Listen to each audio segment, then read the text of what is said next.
आश्चर्य की बात है कि माताजी किसी भी सुषुम्ना क्रिया योगी का मार्गदर्शन कैसे करती हैं, जो गुरुओं द्वारा दिखाए गए मार्ग का अनुसरण करता है।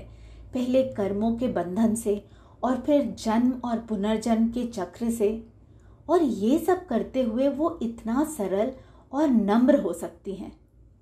माताजी की अतुलनीय शक्तियों की एक झलक हमें तब मिलती है जब हम माताजी की प्रेममयी मुस्कान को देखते हैं, ठीक मंदाकिनी नदी की तरह, जो सरलता से अपने में कितना कुछ समा लेती है।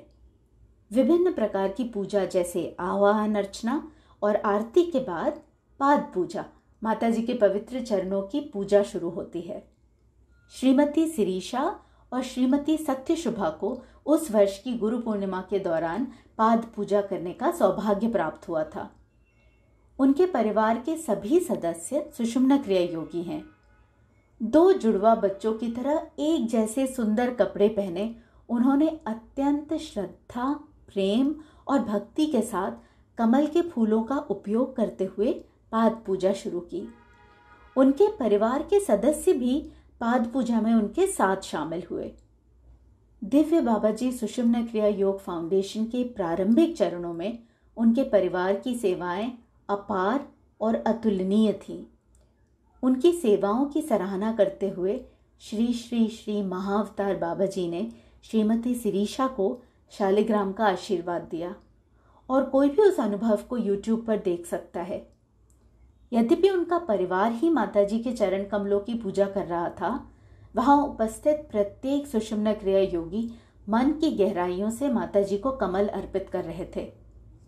जब हमें स्पष्ट होता है कि माताजी, जो आध्यात्मिक गुरुओं की प्रतिनिधि हैं, इतने विविध प्रकार के ऊर्जा क्षेत्रों में, इतने सारे आयामों में, इतने सारे ब्रह्मांडीय शक्तियों के साथ काम कर रहे हैं, सबसे पहले सुषुम्ना क्रिया योगियों को अपने ऊर्जा निकायों को पार करने में सक्षम बनाती हैं, फिर उन्हें आध्यात्मिक शरीरों में बदलती हैं। जिस श्रद्धा का अनुभव होता है वो वास्तव में अद्भुत है। भौतिक रूप से हमारे सामने विराजमान ममतामयी प्रेम की प्रतिमूर्ति उस समय एक साथ अनेकों क्षेत्रों और ऊर्जा क्षेत्रों में कार्यरत हो सकती हैं। शायद ये बेहतर होगा कि हम इन सब बातों को ना ही समझें। बस हमें आनंद की स्थिति में रखने के लिए माताजी ने इस त्योहार, इस उत्सव, इस आशीर्वाद के साथ प्यार और स्नेह के साथ बनाया है। दया की इस बौछार के लिए हम सभी को माताजी का सदैव आभारी रहना चाहिए। हालांकि अगर हम ये समझने में विफल रहते हैं कि माताजी केवल एक भौतिक व्यक्ति ही नहीं बल्कि एक महान दिव्य शक्ति हैं, तो हमारी आध्यात्मिक प्रगति कभी नहीं होगी। हम अपने मैं, मेरे और मुझे के दुष्चक्र में फंस जाएंगे। जब हम ऐसे अद्भुत प्रेम और स्नेह का अनुभव करते हैं, तब भी हमें अपने समर्पण और भक्ति स्तरों के बारे में लगातार आत्मनिरीक्षण करना चाहिए, ताकि हमारी आध्यात्मिक प्रगति धीरे धीरे आकार ले सके।